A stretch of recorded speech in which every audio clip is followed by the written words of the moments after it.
Welcome, ladies and gentlemen, to Xwa No Limits. Also, yes, I am sorry that I haven't done one of these in just in under a few days because I was just moving shit around and I didn't have enough time to do most of these streams. So, apologies ahead of time. But we are coming to you live from Omaha, Nebraska. And we're going to go ahead and get into our first matchup here tonight, being Joshua Walker versus Jack Shaw.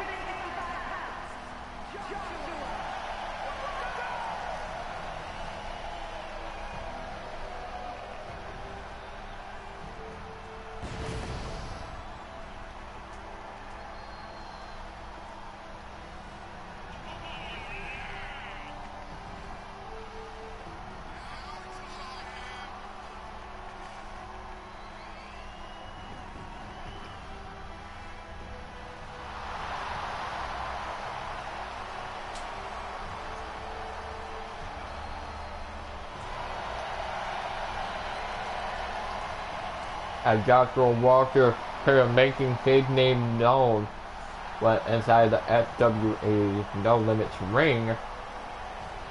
As you can tell from the stage, that pretty much for the stage ramp had been updated. Well, pretty much for the final months of this year.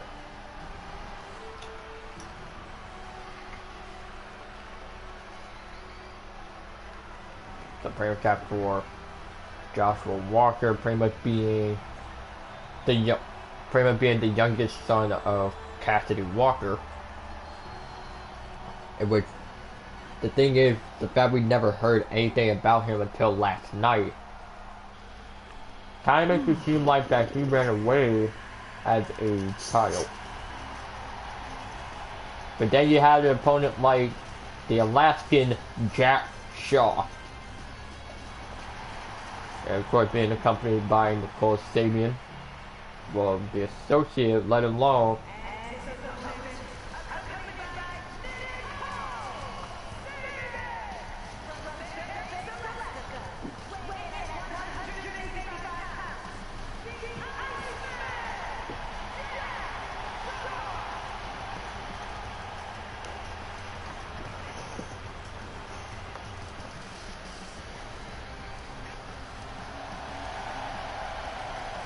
So the point of everything is it's the fact for Jack Shaw looking to make himself, well, at least even more dangerous name here in the XWA.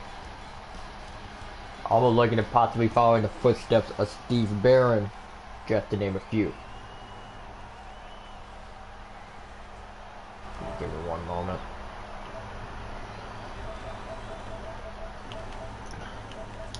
Also, YB, I am live, so go ahead and mute your mic. Alright. And I can't do like a share play, it's neither, so yeah. So now, of course, that match number one is already underway. Now for Jack Shaw, looking to pretty much have to go for a suplex off rip onto Joshua Walker, the center of the ring. Keep in mind that this is only, well, keep in mind that technically for both men inside the ring, that it's only the second match that they had in their XWA career. So they're looking to potentially, well, make a huge impact here and maybe get their voices or let alone names known throughout the wrestling business. But not only for Jack Shaw, letting to try and beat Joshua Walker to a pulp towards the center of the ring, but now going on to the top rope, Jack Shaw potentially looking to go for a massive elbow drop, but I believe looking to miss the target. Hooking the leg, going for Jack Shaw, on for Joshua Walker to kick out of two.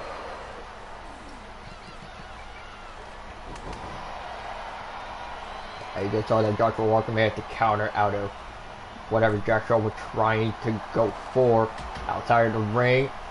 Well, pretty much a stiff punch to the head and looking for Jack Shaw. Looking to utilize the apron as a weapon and slamming Joshua Walker directly down. Like, it is not going good whatsoever.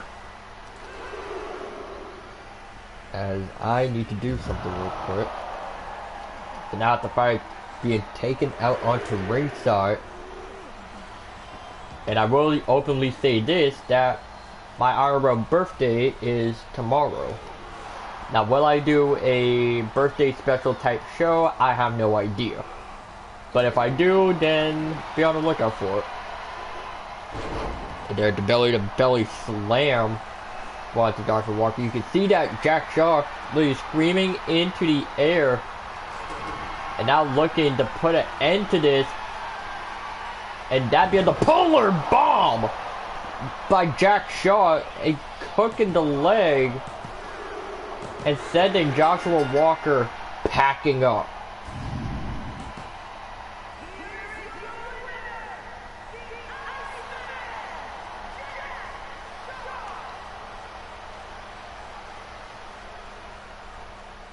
And that will only just mark the second win for Jack Shaw in his career, with his first win being done at a live event for possibly our first and maybe our last live broadcast of our live events, possibly going forward.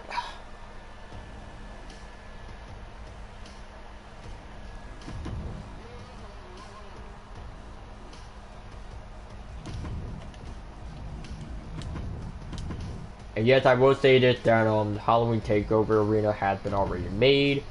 Now I just need to figure out the perfect date for when we are going to do it. I was thinking probably doing it before Halloween, but I don't know yet. Just gonna have to wait and see.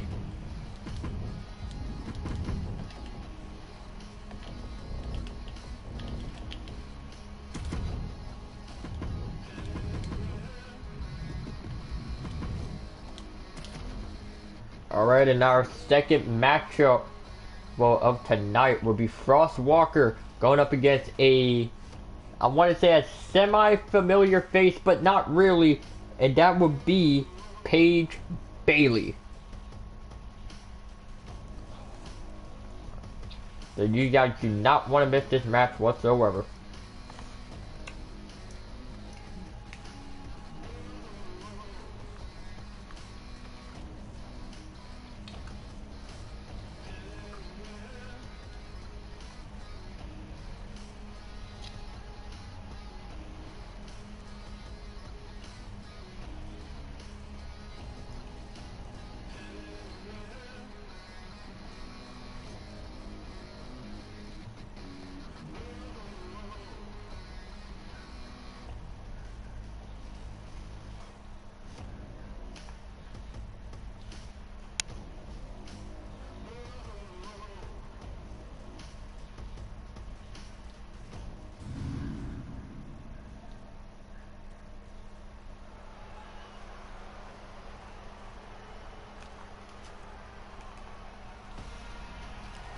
So now it's our second matchup. We're getting ready to take shape in just under a matter of minutes. Well, not minutes, in just in a matter of seconds. Because here comes Frost Walker.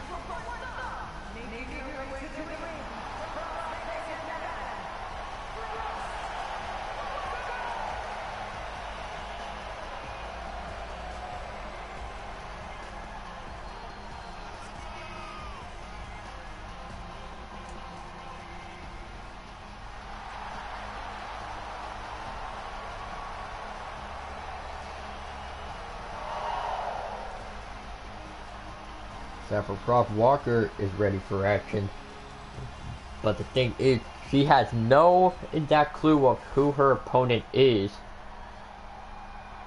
so that might be the only thing that might scare her.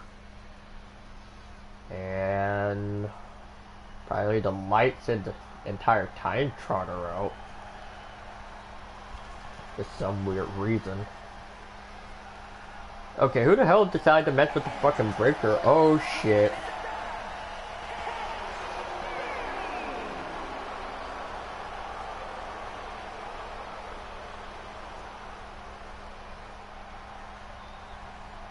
And I believe, from what I'm looking at through the, well, pretty much through the script, this woman here is, her name is Paige Bailey. but pretty much known in the independent scene, she is known as Bridget Morningstar.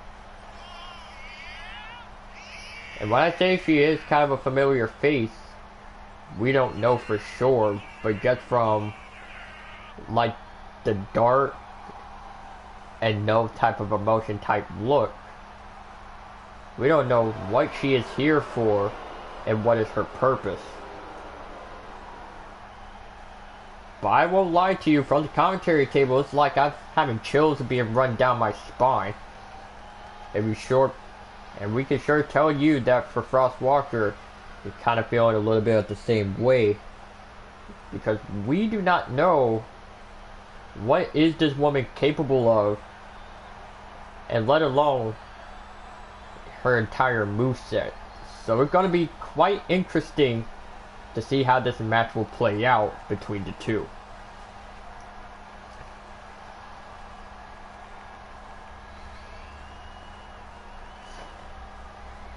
Over on the left is Frost Walker, and over on the right is Paige Bailey. At the official now to say the word that let's get this match underway, and almost off rip. Except for Frost Walker trying to go for a roundabout lariat, but only for Paige Bailey to stop her dead in her tracks. And keep in mind, this is almost like any opponent that Frost Walker had to go up against, but instead, this may just be a familiar face that she does not know. But now, for Paige Bailey, pretty much going for somewhat of a lightning fast attack, or making her have a seat in the corner and go for a pin, only for Frost Walker to kick out at one. And as mentioned before, we do not know what is Paige Bailey capable of inside the ring. We have heard rumors about her saying that she may be a new threat to the women's division, but not in the likes of this. Almost trying to go for, I want to say, some Canadian destroyer off the middle rope, only for Frost Walker to not allow it to happen.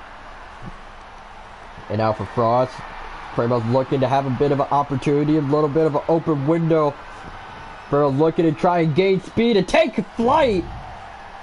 Well, in taking down Paige Bailey onto the outside, but she cannot let her eye off the ball just yet, because she's going to need to put down Paige Bailey. There is the roundhouse kick from Frost Walker, and at the fight is being taken onto the outside.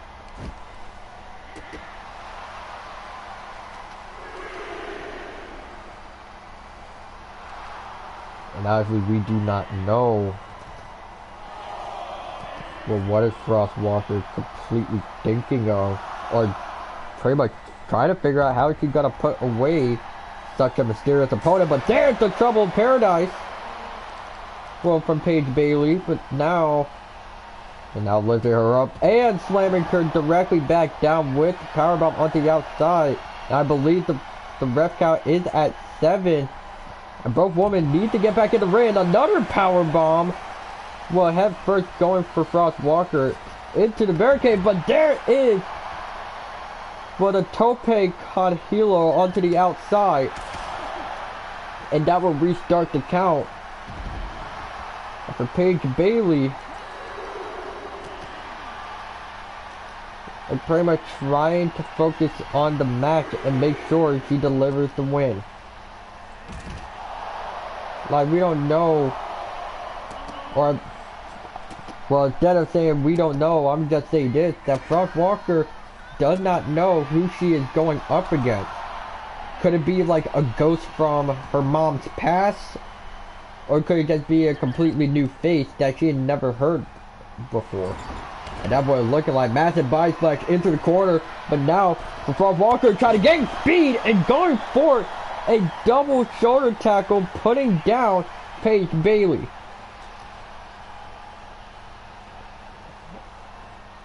And we clearly have no idea, to this very day, we still have no idea how Frost Walker is capable of gaining that much speed and just at a small ring. But now, wait a second.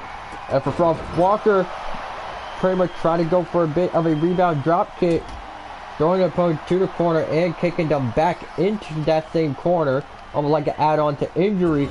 And into the corner, going for Paige Bailey. Paige Bailey met the counter, but looking to be throwing back into the corner, going for Frost Walker. And here we go again with, I want to say, the lightning feet of Paige Bailey.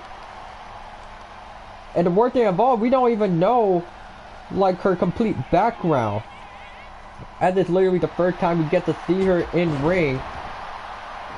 But I believe as time goes on, we probably will know, like, her background, her history inside of a wrestling ring, all that. Or at least that's what I'm hoping that what we will be seeing.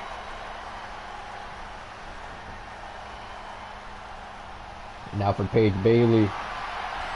Could try to stare to the eyes of Frost Walker, but may be a bad idea. And now Frost Walker looking to have an opening. And now she meant to have the entirety of Omaha, Nebraska, well, on her feet. Well, on their feet, I should say. But now, head first into the corner. But now for Frost Walker, looking to rev up the engines, going up for a pendulum Bronco Buster. And picking up the pin. But only get the kick out at 2. And trying to figure out what is currently going on in the mind of Frost Walker, saying, like, I have to do everything within my power to keep Paige Bailey down, and this might be it. Super cutter connects onto Paige Bailey, covered by Frost Walker again.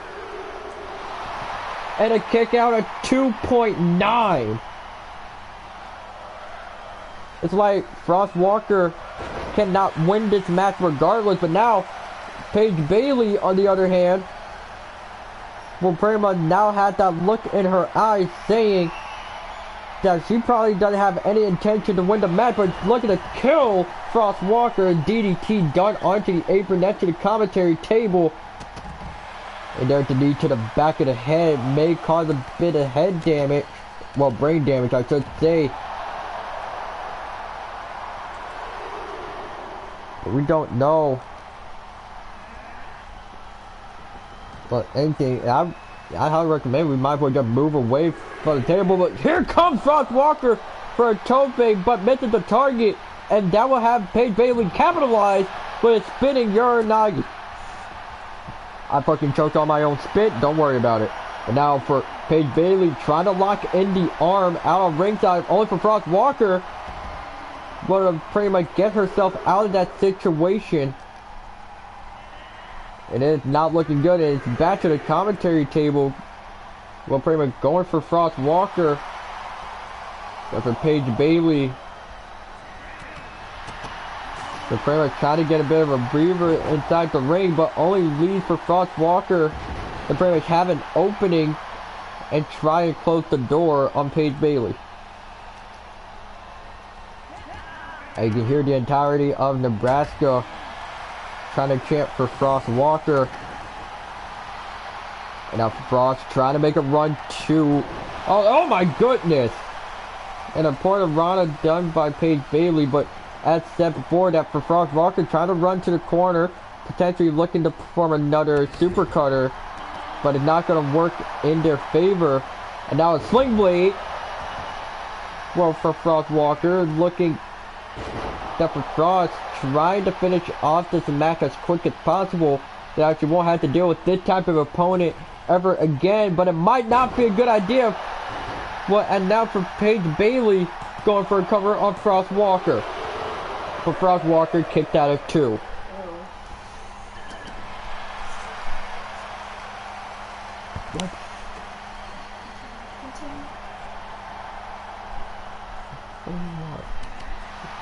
Now for Paige Bailey, now lifting up with Frost Walker, laying her back down onto the corner, or at least I'm looking to be head first into the corner. And now for Paige, trying to drag Frost Walker to the center of the ring. We don't know what is her current motive, but now looking to go for another power bomb onto Frost Walker again. But I don't know about you, but I think Paige Bailey might have an second over powerbomb. And wisely rolling out of the ring, going for Frost Walker, and managed to trick Paige Bailey into going onto the outside. And that may give Frost Walker a bit of an advantage, at least for her to at least catch her breath and think of another strategy to put away Paige Bailey. But there she go for another tope, but misses the target last second.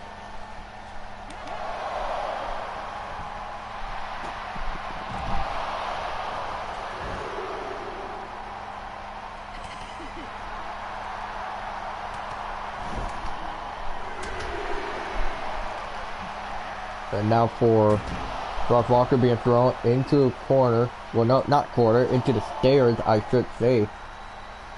And those are real steel stairs. But there's the flying Superman punch.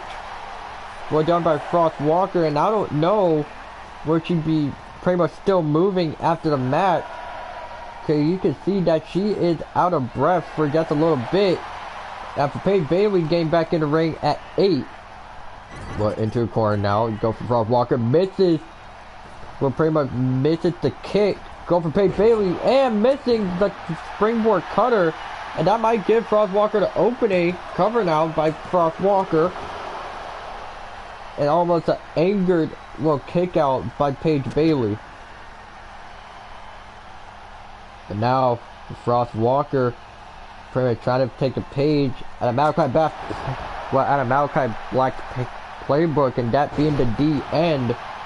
But it's not going to work in the favor for Frost Walker, because I think for Paige Bailey being a whole different breed, trying to go for a drop kick, but ends up getting a boot to the stomach.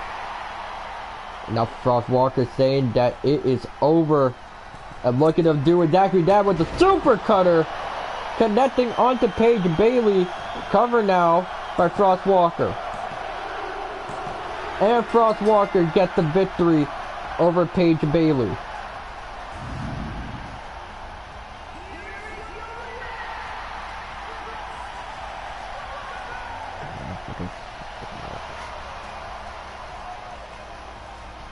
But Frost Walker is victorious, but you can literally see her literally holding on, well, pretty much to the middle part of her own waist. And we don't know pretty much it's her gut, or even like the lower part of her rib cage, well, is damaged. So she will be probably heading into the the medical, well, pretty much into the medical, well, backstage to see if she's potentially cleared for any more matches.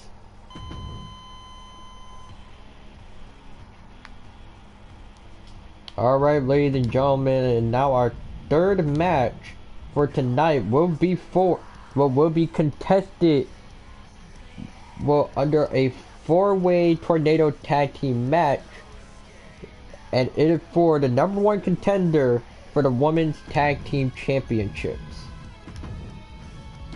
Now, I have been told ahead of time that this match will be as chaotic as it sounds, because there will be 4 teams, well, pretty much 4 teams looking to secure, well, pretty much looking to secure tag team gold.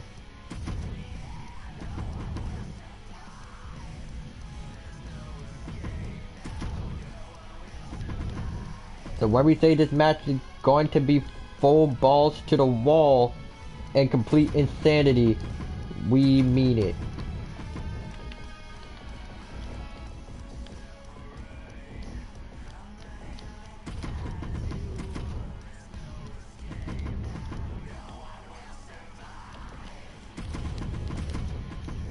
I'm probably gonna have a hard time commentating this fucking match, but hey, for the love of the game, let's do this.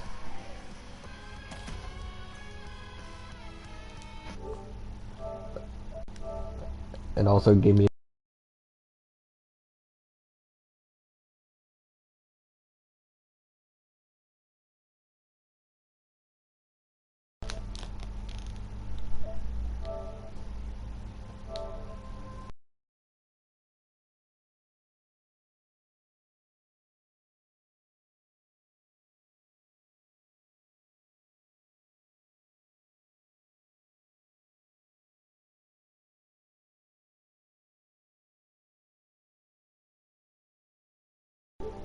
Alright.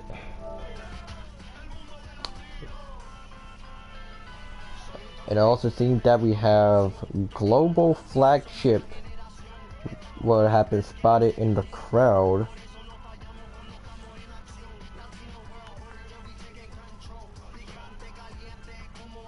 Now we just gotta wait for this shit to load.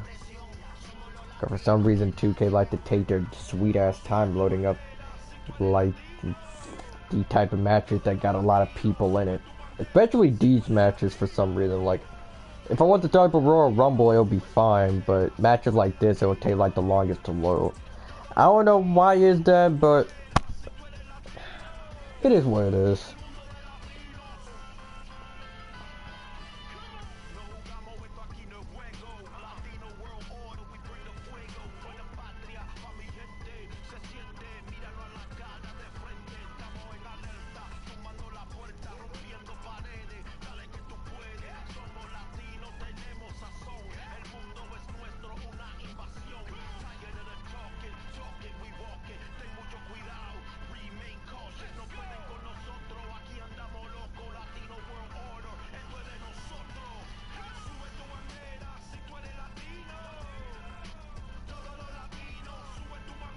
Should be, like I said, there will be a bit of a delay, like when you're commentating through this, so it won't work.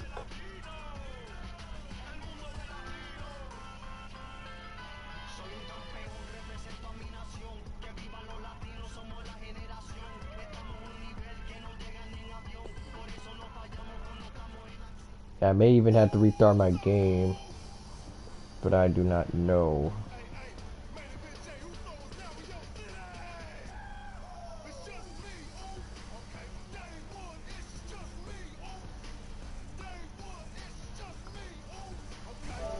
Hold on. I would go ahead and restart my game and then run this match again. Or something. Oh, never mind, never mind, never mind. It's loading, it's loading. Never mind.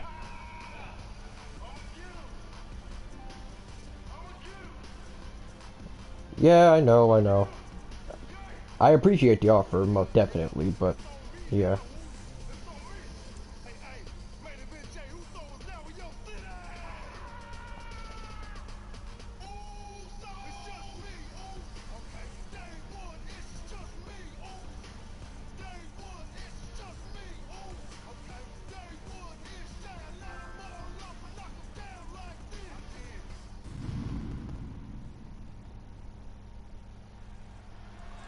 Alright, and after the commercial break is done, it is time, well, for the #1 contenders match for the women's tag team titles.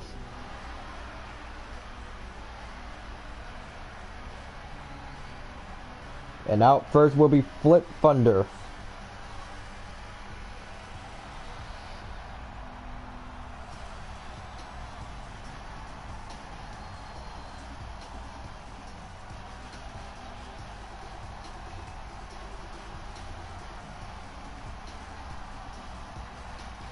So of course that for Grace Evans will play on walking out first, but now here comes, well, Alex Thunder will pretty much showing up right beside her.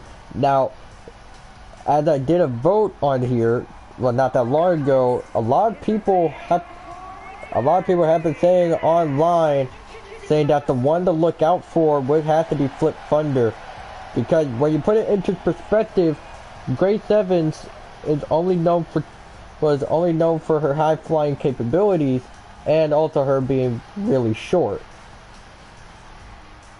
But then you have a woman like Alex Thunder, who pretty much stands at 6'3", who stands at a height of 6'3", and only prefers to remain like boots to ground in terms of most of her attacks. So technically you have the perfect balance of defense, well, and brawn, and then you have the terms of speed and agility. So it's going to be quite interesting to see how D2 are potentially going to play out in this matchup alone. And here comes the second team out. And that would be East Front.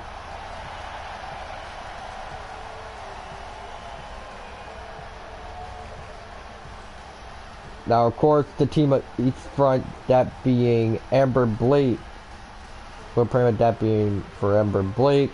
And, of course, shit, hold on. Let me look through my damn script real quick.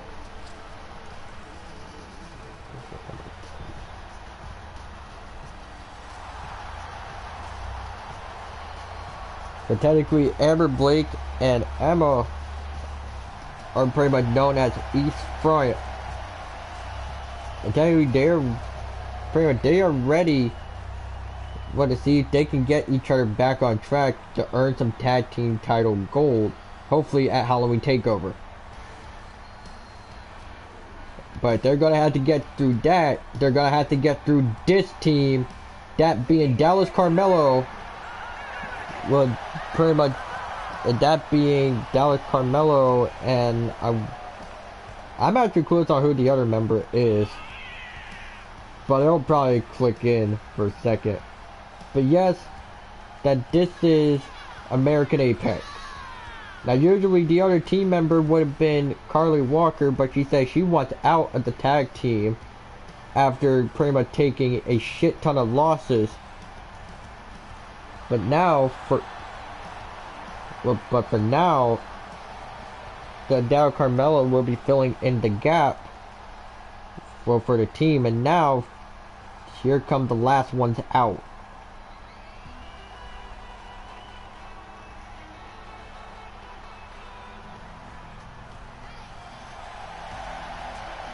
And the last one's out, and saving the best for last, and that being Rosa Cian Martinez and Bando Laura, that being Los Alamos.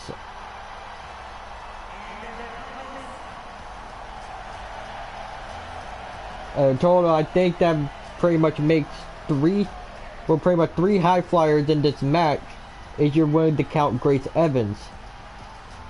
And we do know somewhere in the stands, pretty much at a private condo in this arena, well, is of course Leah and Elena Rivera.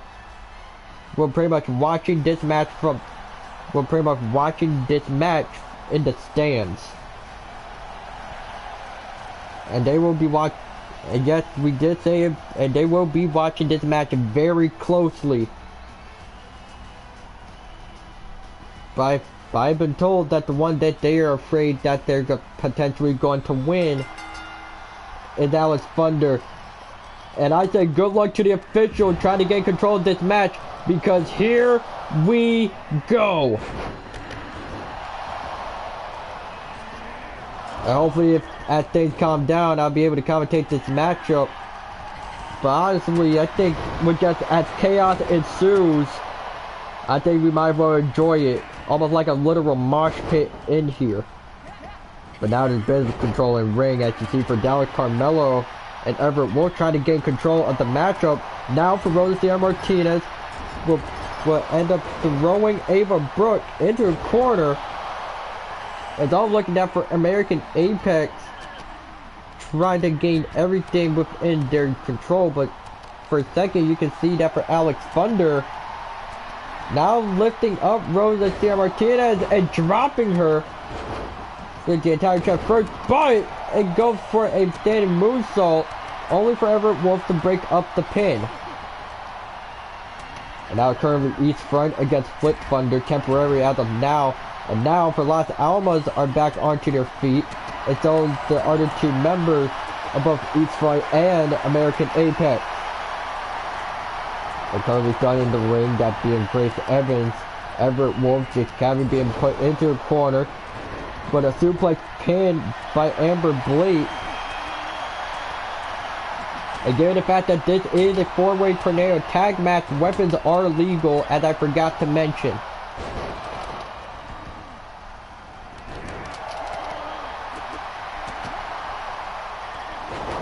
There's a bit of a standing clothesline done by Dallas Carmelo.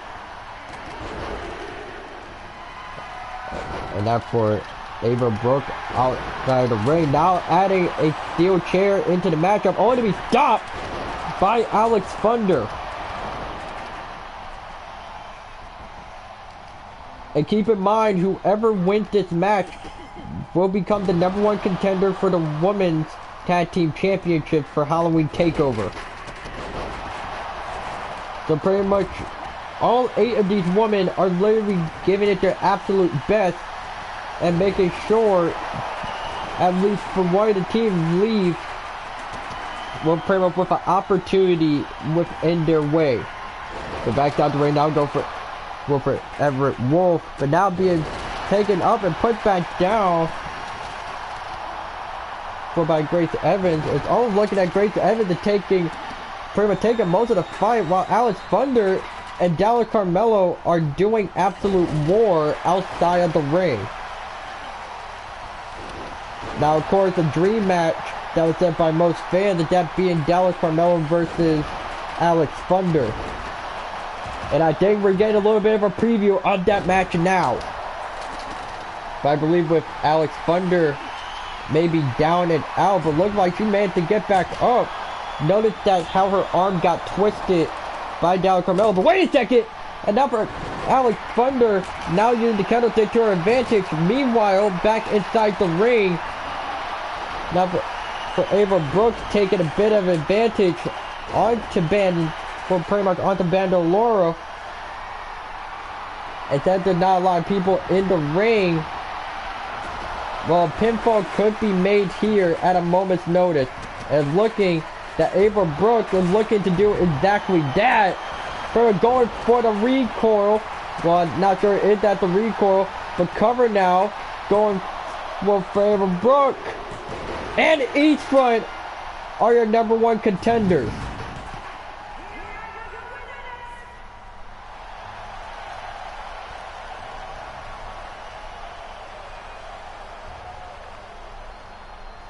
And I don't even believe it for myself, but I think the future may be bright for East Front. Well, and now the match will be confirmed, and that is, well, Las Guerrillas versus East Front for the Women's Tag titles at Halloween TakeOver.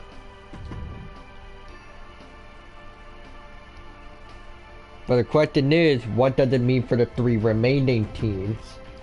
Well, that we're gonna have to find out in the next few days. And honestly, I thought that match was gonna take the longest for me to fucking commentate, but surprisingly it didn't, and I'm happy.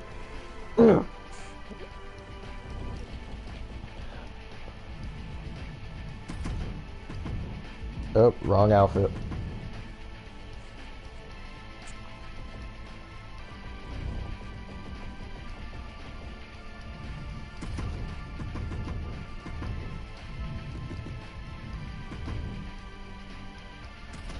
But now, as the ring has been cleared out, while most of the women are heading backstage, and pretty much for East Front, pretty much celebrating with the Nebraska crowd, as they be heading up the crowd stands, or at least the stairs connected to the stands, and now they are out of the arena. Well, not out of the arena, but somewhere backstage.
Alright, ladies and gentlemen, our next matchup, that being Logan Fatu Well, versus... Shit, who was it? I fucking forgot.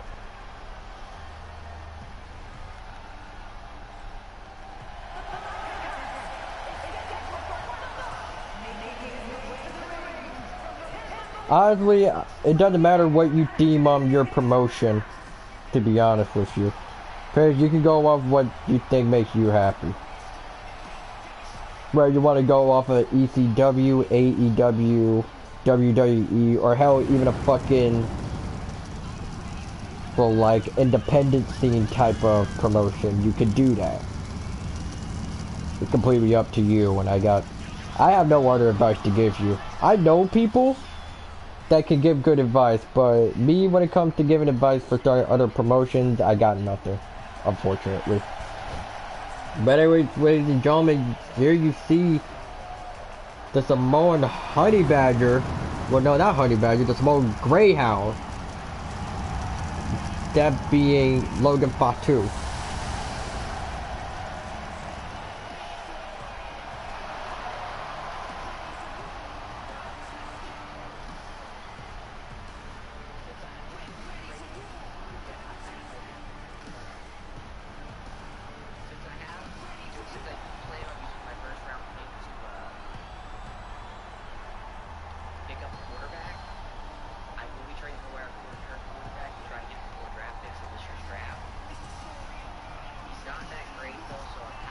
Time for Logan Fatu getting himself ready for this matchup.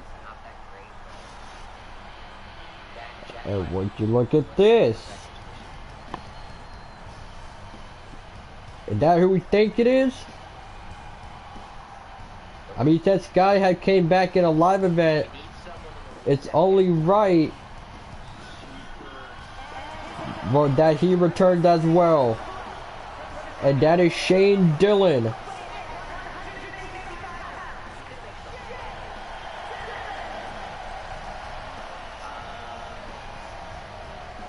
Well, Shane Dillon will pretty much have returned. Will pretty much have returned to the U.S. Well, pretty much after Shane Dillon and Sky's pretty much Bullet Club Shatter run. Well, in Japan and in the UK, their historical run, as a matter of fact, both men have now returned to the United States, and hopefully walking backstage with some championship gold, that being the XWA Tag Team Championship. Oh, are you saying a CM Punk ripoff? You know what's funny? Technically, he had... Pretty much he is from Chicago, and he is supposed to be, like, how can I put this, technically his whole personality traits and everything are based off of CM Punk.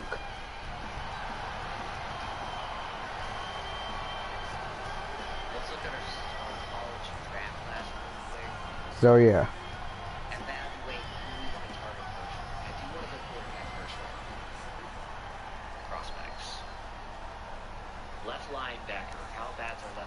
And now at 4, Logan Fatu and Shane Dillon are ready for a fight, but already off rip. If Logan Fatu is saying, "Alright, you had your happy return, but now I must whoop your ass." And now pretty much off the springboard, connected with the drop kick by Shane Dillon. Now I'd like to be into a corner. But now connecting there. The backflip moonsault. Yeah, his finisher is the GTS. Although I have been experimenting with other finishers that I think might suit him. Which you may see that new finisher make a debut at Halloween Takeover. But who knows? Now for Shane Dillon.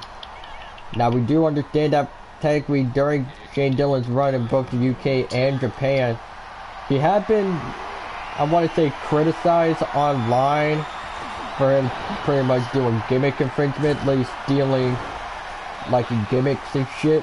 But he says, listen, as long as I'm still doing the thing for pretty much doing the things I enjoy, why would I even care? Hopefully we have a first round pick. But now, Logan Paul 2 looking to go for a Samoan spike, but instead, Shane Dillon ends up declining it. An elbow straight to the face of Shane.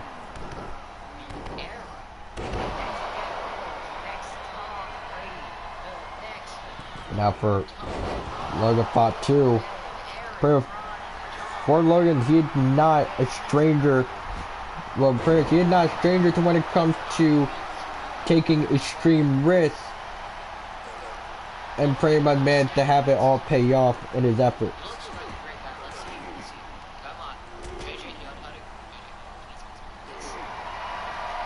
But now for Shane Dillon, trying to see if he can make Logan Paul 2 tap out. Would it be a good idea for that to happen?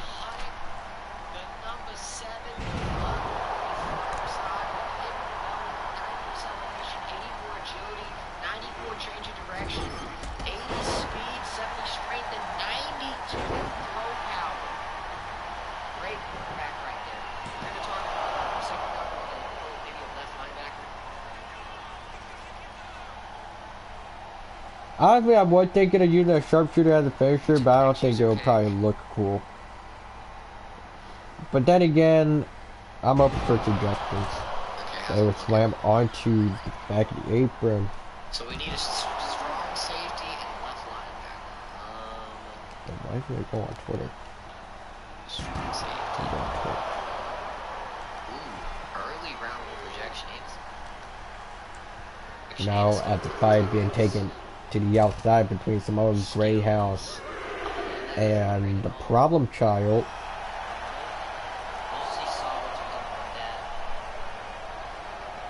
But now for Logan Paul 2, let's see the end of the way to get Shane Dillon. Now have Logan Paul 2 up for the GTS. Only for Logan Paul 2 to at least wiggle himself out of pretty much danger. Now pretty much going for a almost going to be like a waist-held suplex, but now for Logan Paul 2, I'm looking to try to snap the lower back or the knees of Shane Dillon. Trying to put his ass onto the stretcher. Oh, we'll be on Facebook, we think. But now, for Logan Paul 2, bro, we're pretty much now trying to gain speed. We're ducking under, but going for a jumping clothesline. And covered now by Logan Paul 2.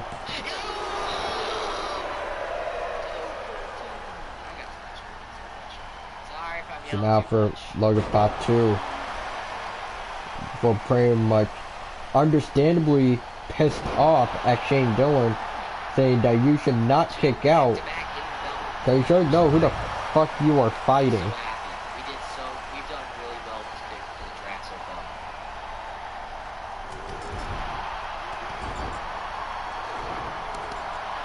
We're gonna make our selection with the next pick of the draft. We need to go left linebacker to right guard. So now for Shane Dillon, going for a suplex. Well, not Shane Dillon, but Logan Paul 2 going for a suplex. And wait a second.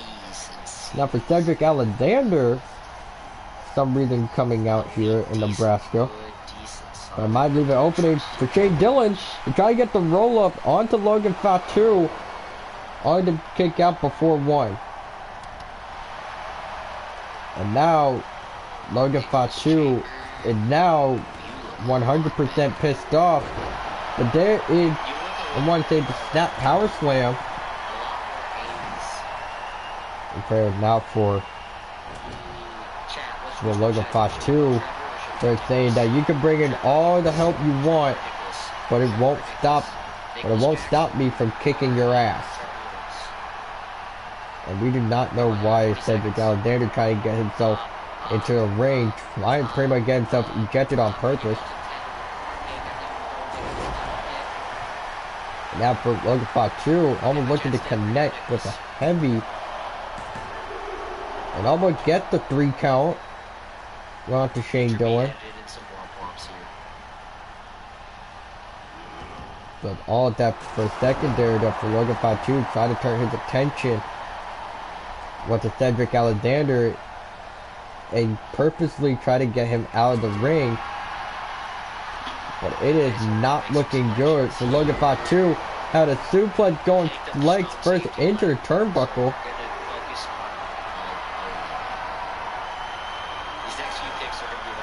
And now being dropped head first into the corner. It's like Logan Fatu probably going to need a bit of backup or a bit of help.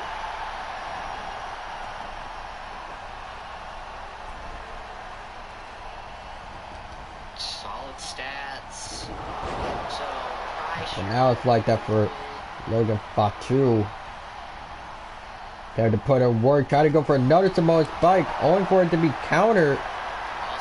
But by Shane Dillon, and Shane Dillon gonna put Logan Fatu to rest. And covered now by Shane Dillon. And Shane will get the win. I can't make this up, y'all.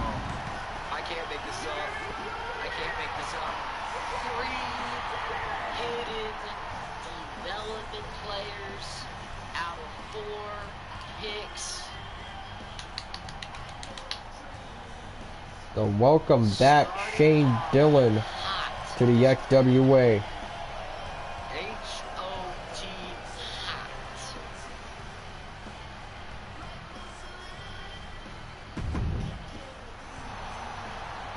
Big player.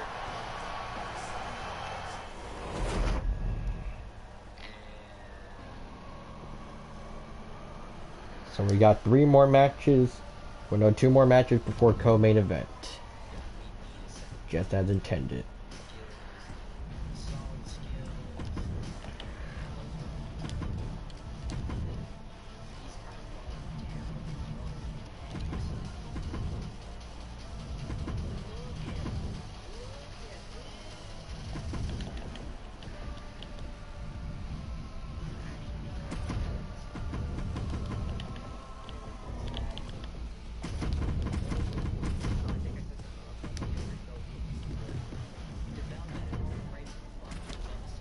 So our next matchup will be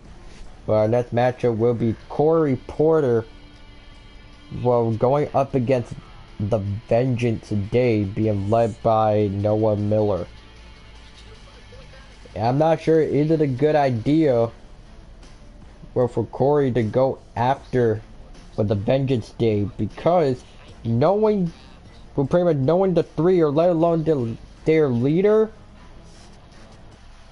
he will give you a very bad time, and it might be so bad to the point where you're not even going to be seen in a few weeks.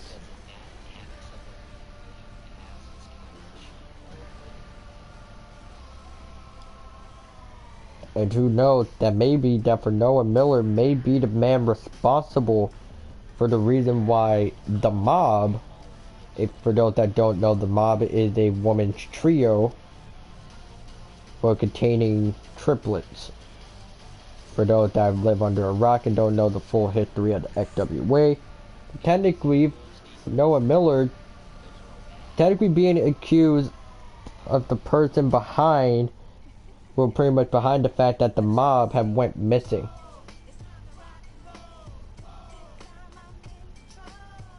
And who was the person that accused Noah Miller? It was Corey. So now that means that Corey now has a problem with the Vengeance Day.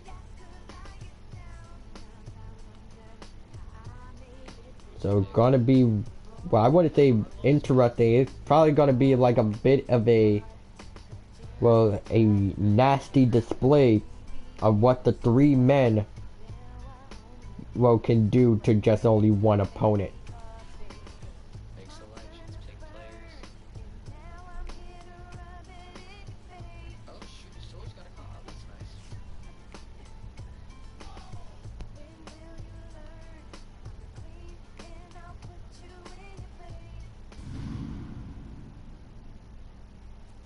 He tackled her strong.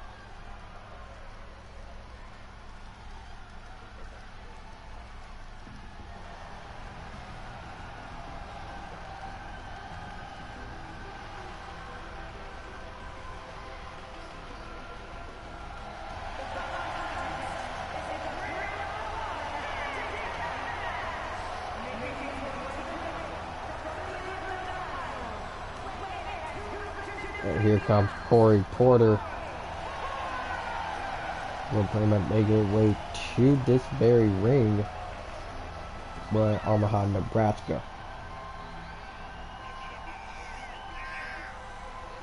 Now pretty much among most talent, but that he pretty much highly underappreciated as a singles competitor.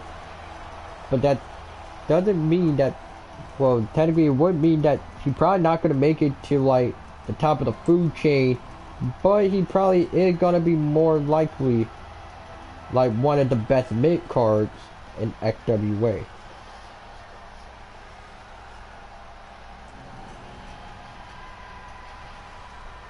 Now the lights are off. It seems like the lights have been cut off again, as for the entirety Omaha, Nebraska is holding up their phones with their flashlights on, like seemingly trying to figure out what just went on with the arena lights.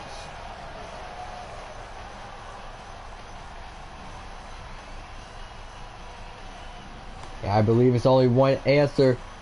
The Wanderer and his followers are now here.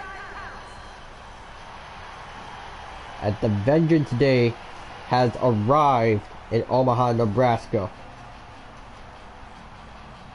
And would it be a coincidence that they arrived literally just almost when Halloween is going to be happening?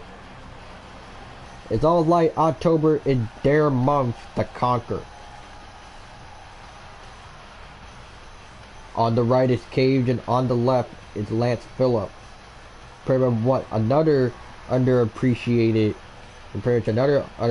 mid-carder that almost claimed championship gold.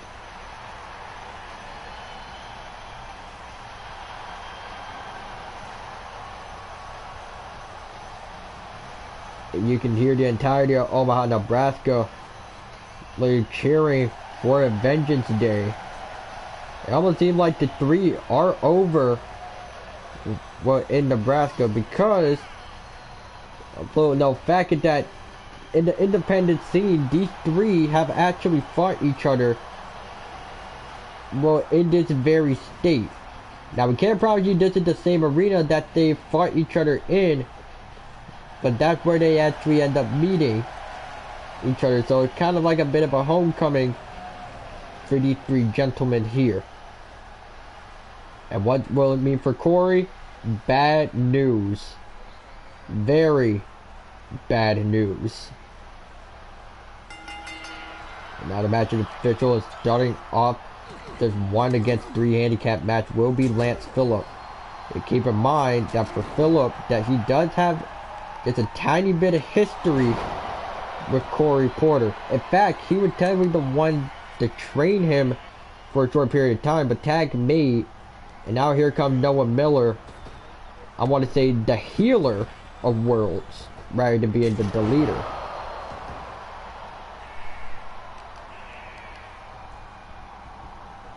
And now into the corner, going for Noah Miller.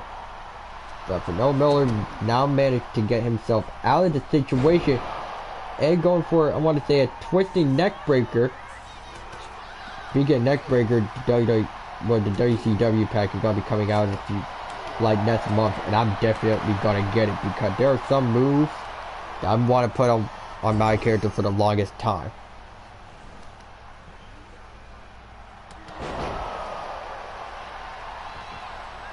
So tag is made, and now Lance Phillip was made legal. And tagging from what Noah Miller has said in previous cryptic promos, is saying that he considers Lance Phillip to pretty much be his right-hand man and the most reliable one in the team.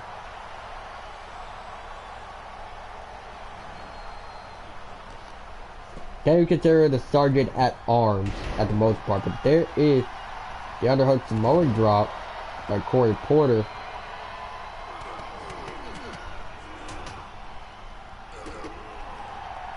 Now, given the fact that Corey does not want to make this, doesn't want to make a fool of himself, so he technically exposed Noah Miller for being the man responsible of why the mob went missing.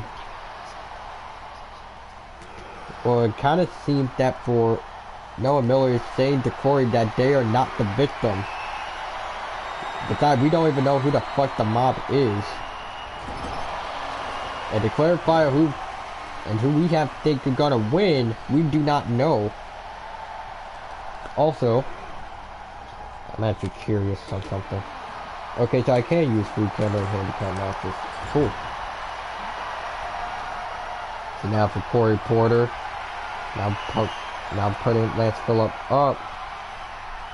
We don't know what Corey is thinking of here. But all to be some avalanche drop, but immediately going for a pin. Well, onto Lance Phillip and a kick out at 1. Kick to the rear midsection and stomp onto the face. Jeffrey good measures. And into the super kick. And now for Lance Phillip. Now Corey up and going for what Lance Phillip like to call it, the rib buster. Where he picks up the opponent by his shoulders and drops some chest first into the knees. Now the reason why they wear cowboy hats is actually one of their attires. They have a second attire, but they don't want to reveal it just yet. You will see that secondary attire soon.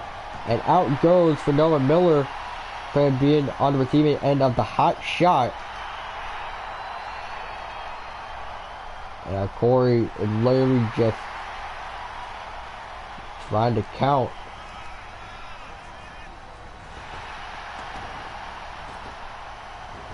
But now for Lance Phillip.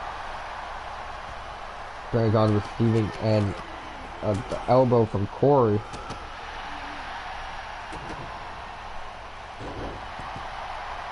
And we don't know currently. How Lance Phillip feeling. You can see both arms are out. Well, for a second from Noah Miller and Cage. Well, pretty much trying to at least get the tag in, but Lance Phillip saying no. I can handle myself. And tag made. Now to the healer of worlds. Noah Miller now taking control. And oh my goodness. I think the cameraman got in the way. Now for Noah Miller. Trying to make a run into a corner. But yeah, he wants Corey to stay down. And the elbow drop onto the center of the chest. And now being thrown into the rope, ducking under, going over, and almost try to connect with the spear. However, Corey misses it. How many matches are left? Well, technically after this match, there'll be 2 more matches, and then it will be main event. So technically 3 more matches. So it shouldn't be that long. So of course with Cage now being outed onto the ring. And looking at Corey Porter. Well, I might join the party, but I doubt it. Well, I'll join the party just for a little bit, but then I have to go back to a different one. Anyway, frog splash by Corey, but wait a second, here comes Lance Phillip, but it seems like he is not trying to help the leader as the ref was blocking the way. And Corey is gonna make a run for it with the win.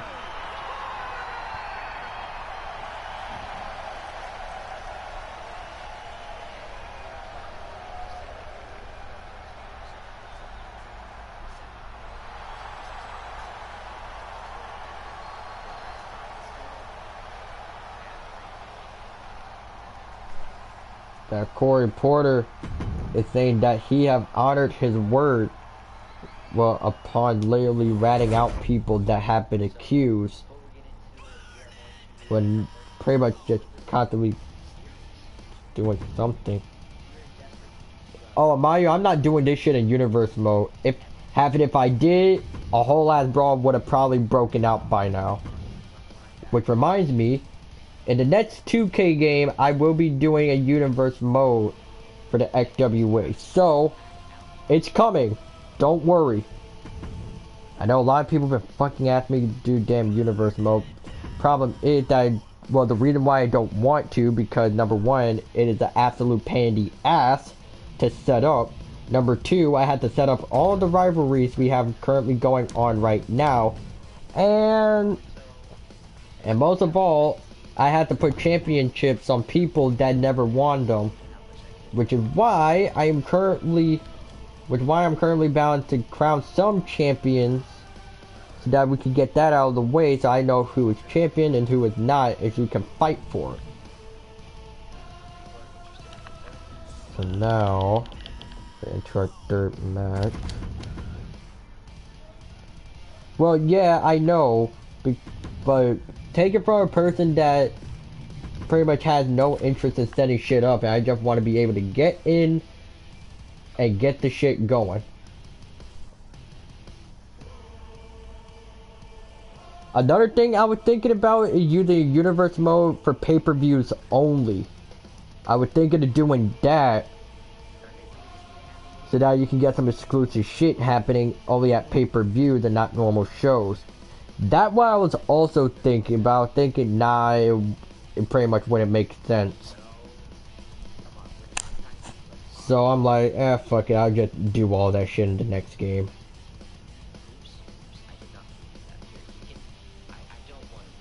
Also, another reason why I'm not doing universe mode is like for setting up the teams and everything, because I gotta go in, make all the tag team entrances, trios even, and that literally take, and you're like doing all that shit non-stop, it's gonna be fucking tiring, so that's why I didn't even bother to do it, like, at all, so yeah.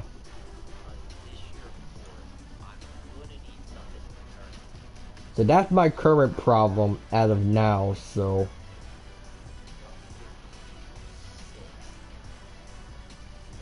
But hey, all I'm saying is, if I don't do certain things here, then it really doesn't matter.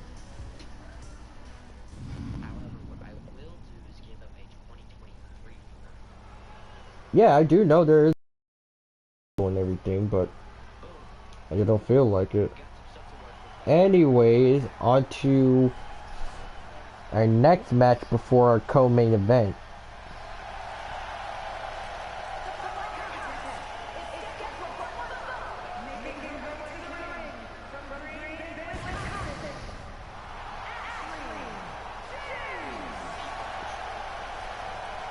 That is Ashley James pretty much coming out first.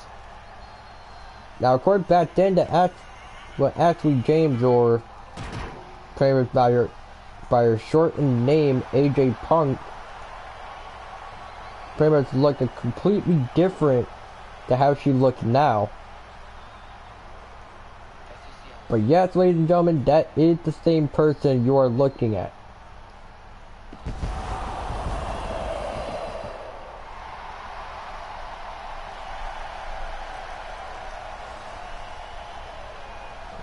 So for Ashley James,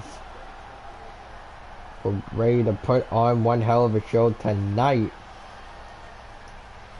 and potentially deliver a big upset.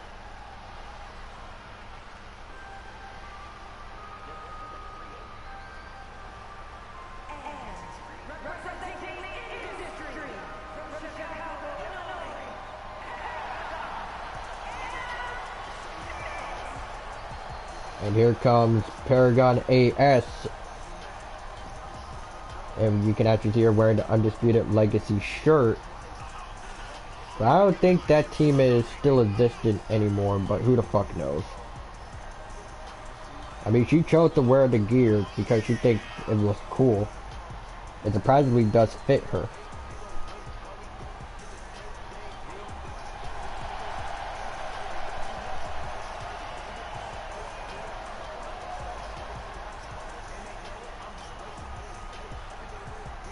Paragon AS, well, pretty much almost feels right at home because she has family and friends here in Omaha, Nebraska.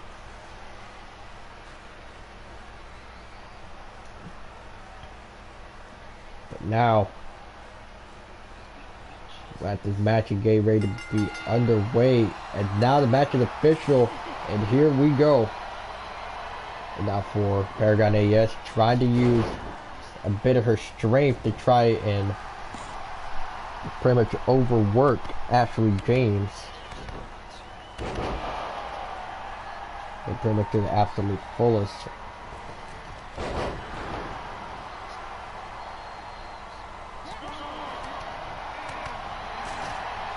It's almost like that for Ashley James.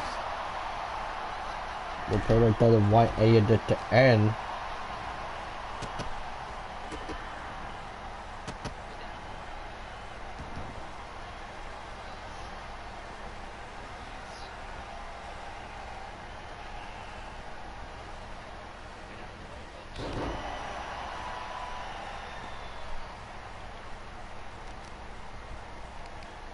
For Paragon, Ashley James. Now for Paragon, like jumping onto the left hand. Well, of Ashley James, and almost being a stump directly onto the face. And now for Paragon, now lifting up Ashley James and going forward, spinning roundhouse kick to the side of the face.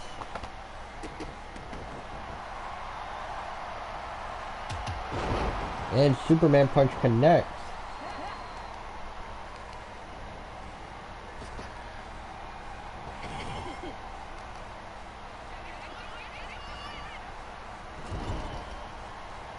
It's almost like that for Ashley James. Gotta go for absolute potential, but it's not going to work. Or in her favor. And now for Paragon, I was looking to take Ashley James into, I want to say, the paradigm shift.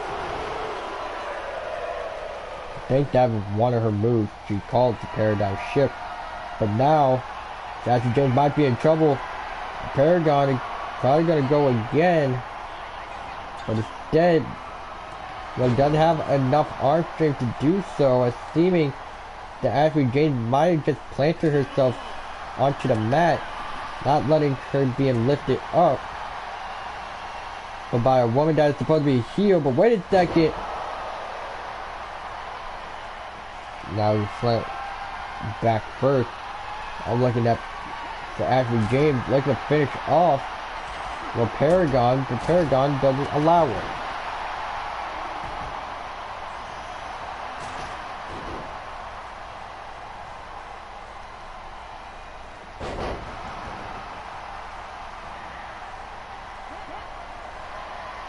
Now for Paragon, I was looking to get ready to get rid of Ashley, well, pretty much Ashley James once again, but it still doesn't work.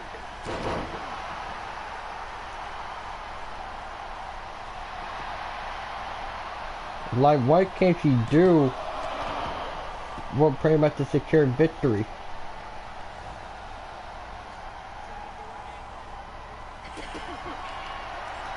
Now for Paragon, might be in trouble. And now for Ashley James,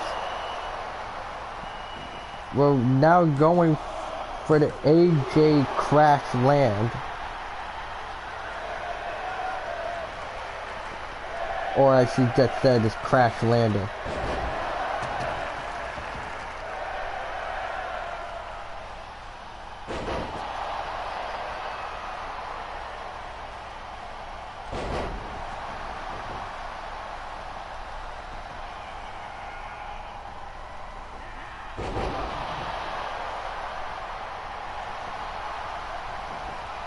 Now currently just a Paragon trying to go for cover onto Ashley James, only for Ashley James to kick out.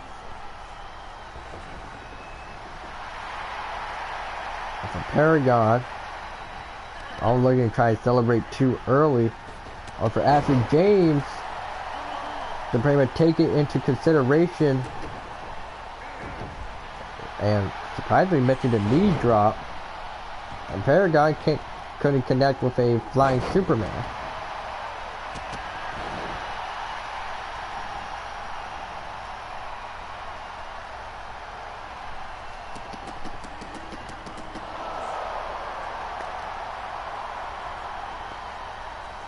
now for Paragon, going for a spinning Uranagi onto Ashley James.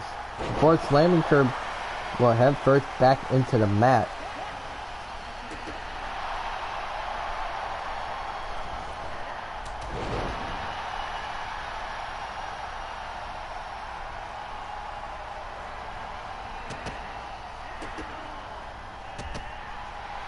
And we don't know what is currently going through both women's minds. But for the matchup, only for the elbow to be countered by Ashley James. Into the corner now, going for Paragon and slam into. It's almost like the Ashley James. They're trying to choke the life out of Paragon. Paragon managed to get herself out of the corner. And now, all looking to go for... Oh, wait a minute, I think that is called the sleep paralysis, or what she called it, and Paragon will get the win.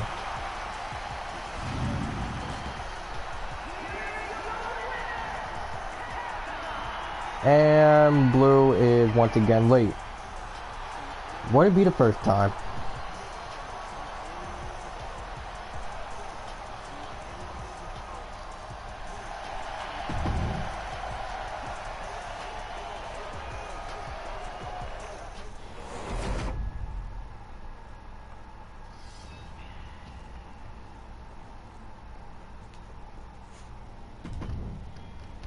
Yeah, it doesn't matter. Besides, you're not even booked on the show, so that may be a good thing because let's just say some more heavy hitters just arrived late. So I'm just saying, prepare to keep your belt. Okay, yeah, that makes sense. Alright. And now for our co-main event, it will be, I'm looking at this list correctly. Now for our co-main event, will be the return of the Tank, Steve Barron versus Leon Chase.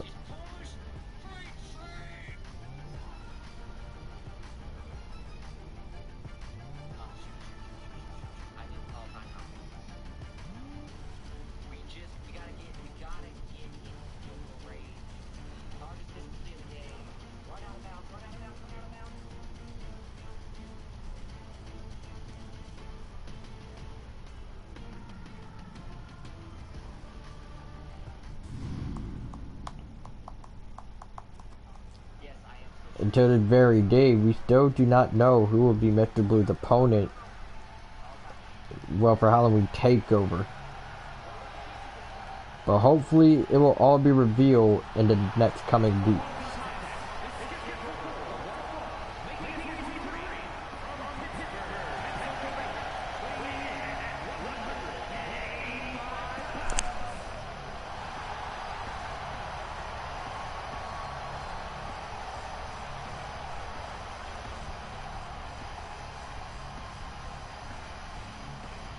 And here comes Steve Barron, pretty much literally entering into Nebraska, prepared with open arms.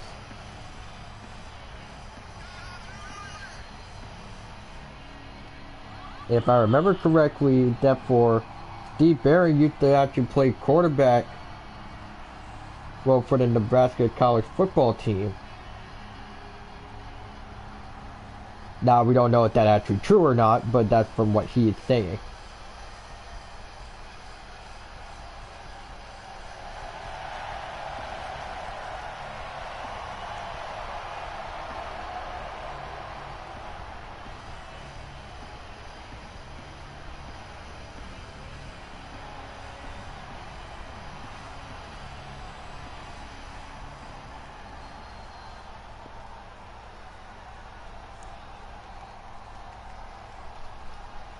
Steve Barron looking to be ready to go.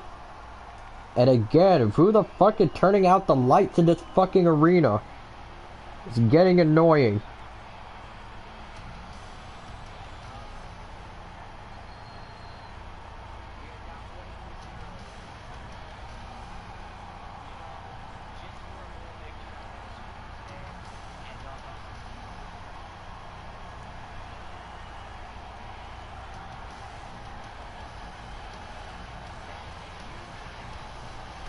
Now we're technically trying to get cameras, trying to figure out who the fuck is on stage if we're seeing this much smoke.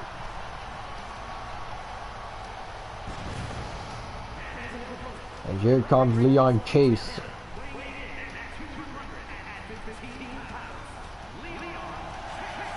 And I'm not gonna lie, the lighting here looks fucking cool as shit. Not gonna lie, I might put this shit on my car and send it over to TEW. Just in time for Halloween. Yeah, I actually am going to do it because on one of my tires I do wear a mask. So I guess fuck it, why not?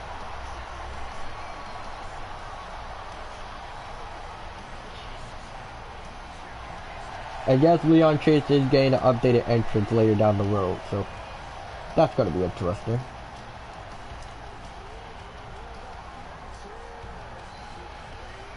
You can see out on ringside that Steve Barron is not even buying any of it.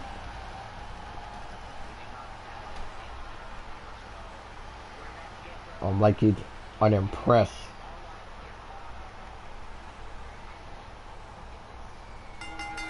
And the match is official almost already.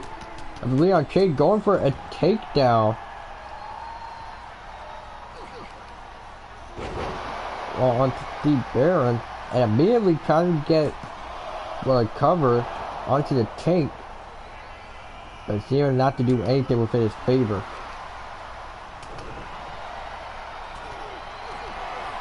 Now for Steve Barron. Now Larry putting everything into himself now.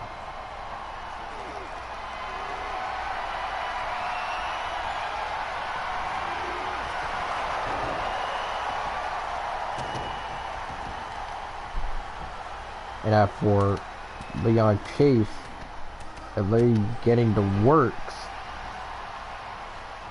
Well, at the tank, let alone the former XWA Universal Champion.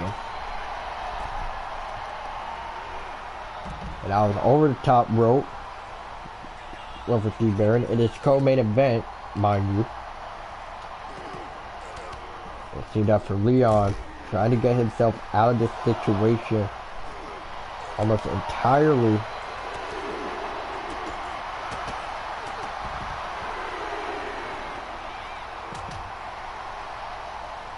But now for whatever reason, seeing that for Leon Chase is trying to keep Steve Barron down. The ref count is at 5.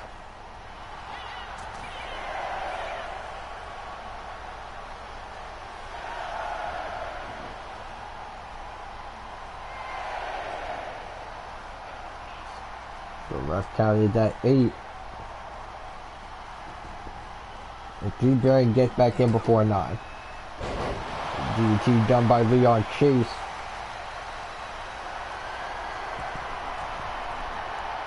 And now for Leon, instead not going outside the ring, but wait a second, Steve Barron ends up catching him last second.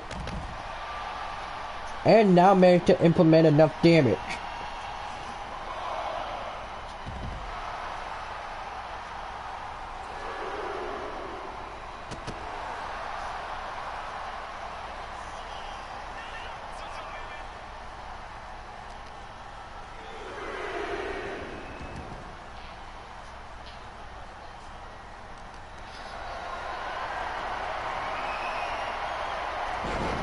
And now for Leon Chase. Well, now saying that this match is over. And you're gonna finish off Steve Barron in the worst way possible. You're gonna make him regret. Well, not regret, but you're gonna make him regret ever coming back into the FWA. And there's the flip backbreaker of Leon Chase. And cover now. But Steve Barron finds some way to keep himself going.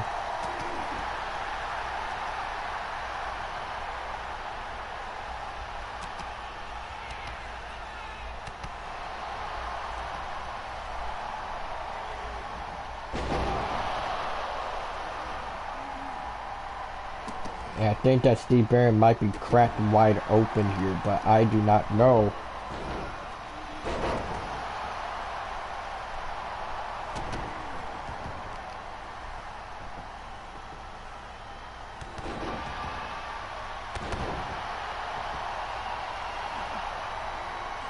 And I don't know that. I think Steve Barron might be legitimately hurt.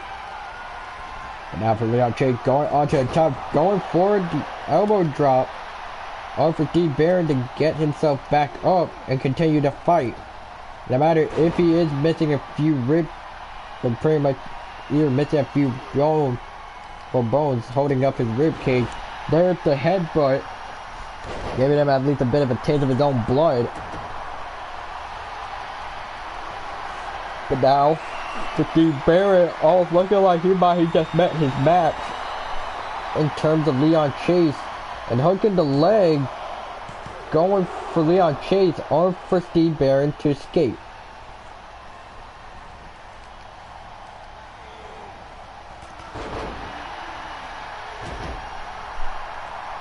It's almost like that for Steve Barron. It's pretty much not like his usual self from when he made his first appearance into the FWA. Covered now by Barron, only for Leon Chase to get out.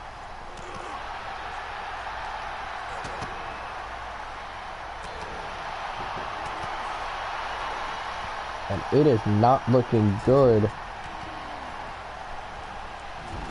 Well, for neither of both men. They try to push each other to the limit, but now, Steve Barron going for somewhat of a buckle bomb and giving that to Leon Chase.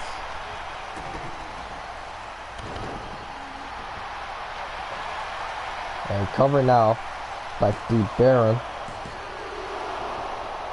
A kick out by Leon Chase.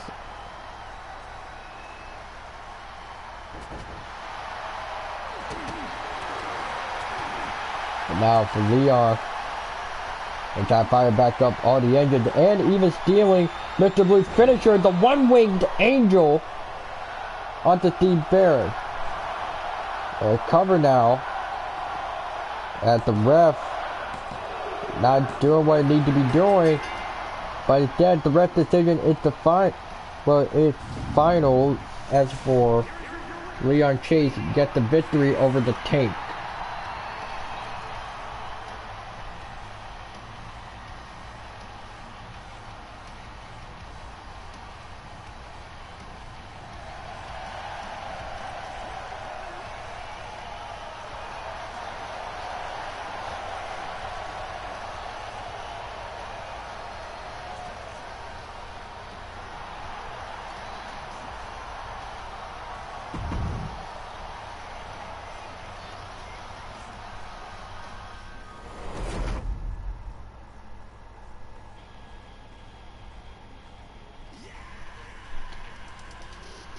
And now, ladies and gentlemen, it is time for our main event of tonight.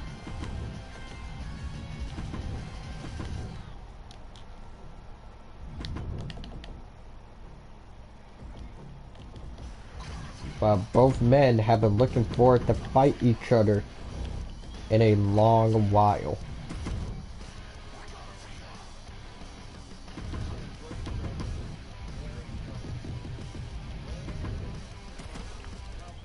And those two men, that being the chairman of the FWA, Denver Anti-Lucas versus Nathan Walker.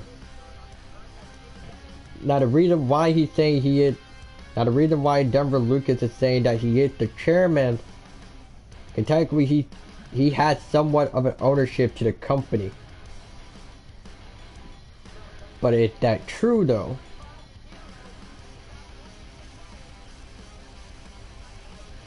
Because I always feel like that he's more of like just another wrestler, and the chairman of this company rather go unknown.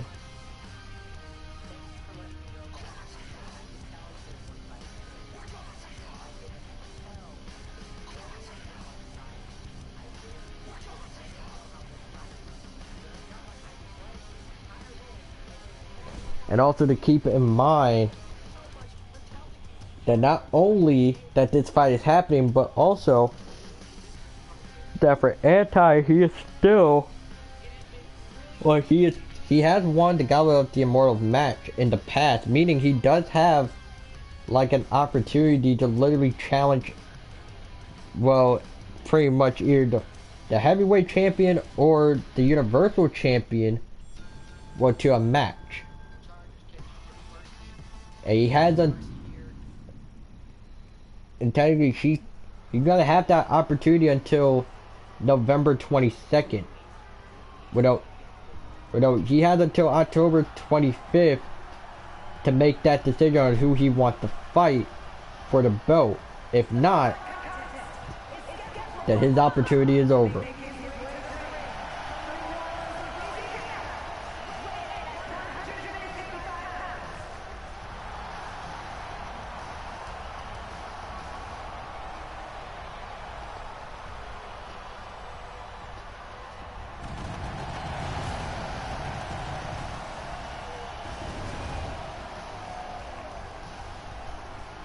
Also, Blue, look on Discord real quick.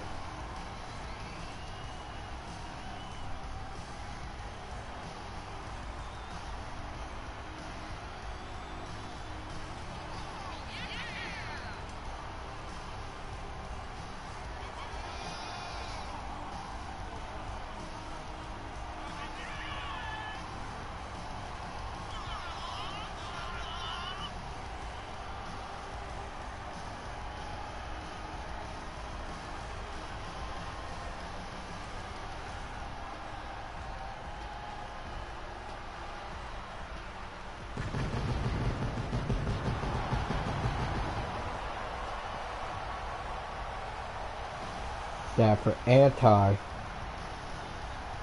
but pretty much for Anti, he had two names. For outside the ring, he is known as Denver Lucas, but inside the ring, he is known as Anti.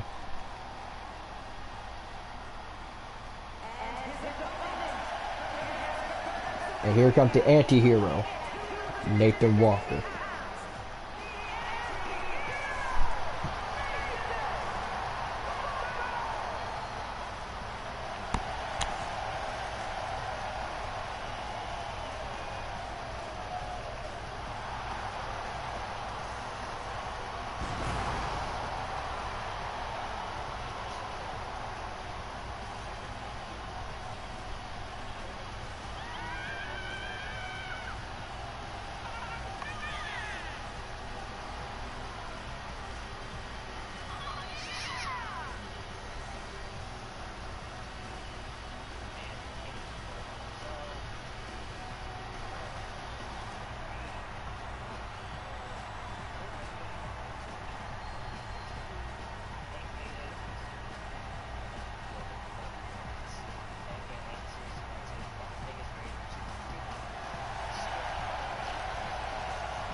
So here we go for our main event.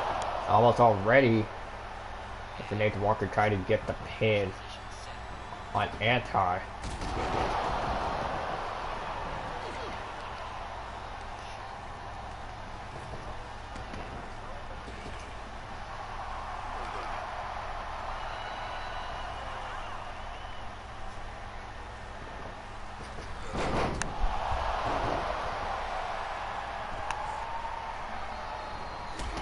Now for pretty much Anti and Nathan Walker. So to try and keep this fight going. But we don't even know who decided to make Anti chairman in the first place.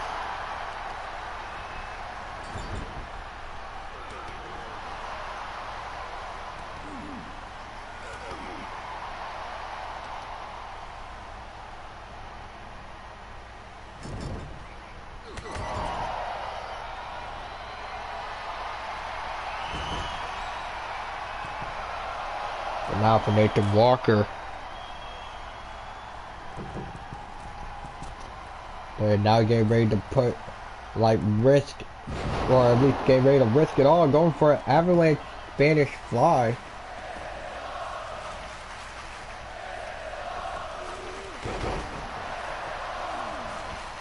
I like that for Nathan Walker. Don't want anything to do. Now going for a coup de grace on to anti and hooking the leg. And only gained a 2 count.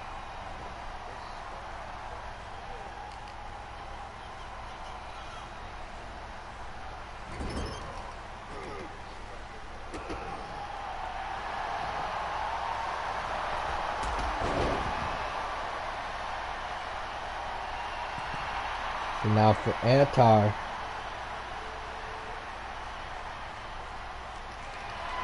And pretty much anti has said. And pretty much anti has said pretty much in the week before now. He's saying that.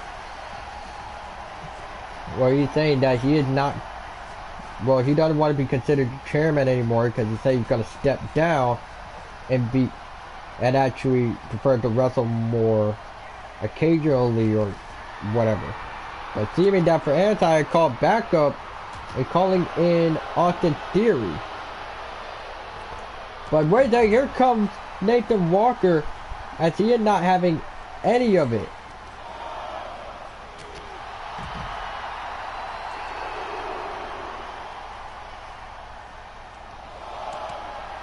So now it's anti and Theory.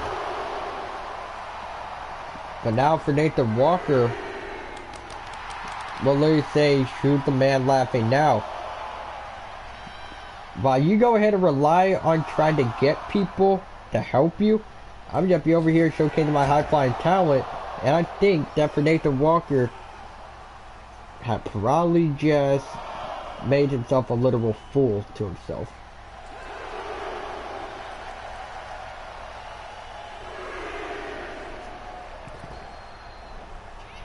Back inside the red. There's the pump kick. And now the player ducking under, going over, and kick, well, and a lower kick, well, to Nathan Walker.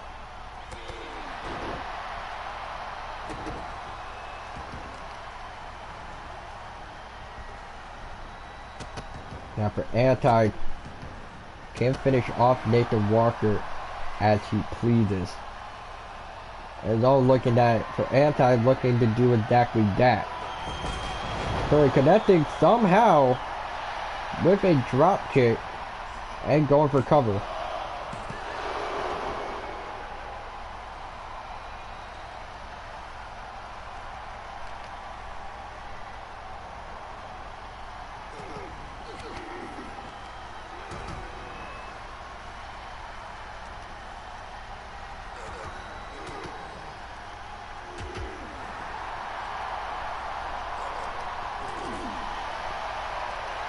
Now for Nathan Walker, now has anti up and going for the problematic,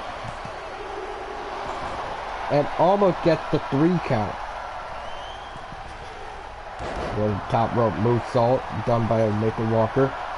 It's all looking at he's ready to finish off anti at the fullest, and now go for another problematic and cover.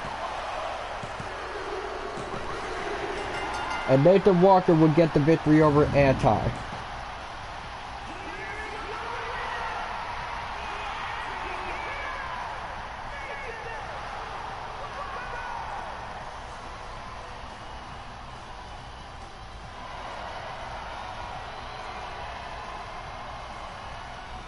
And ladies and gentlemen, that will conclude XWA No Limits. And we will see you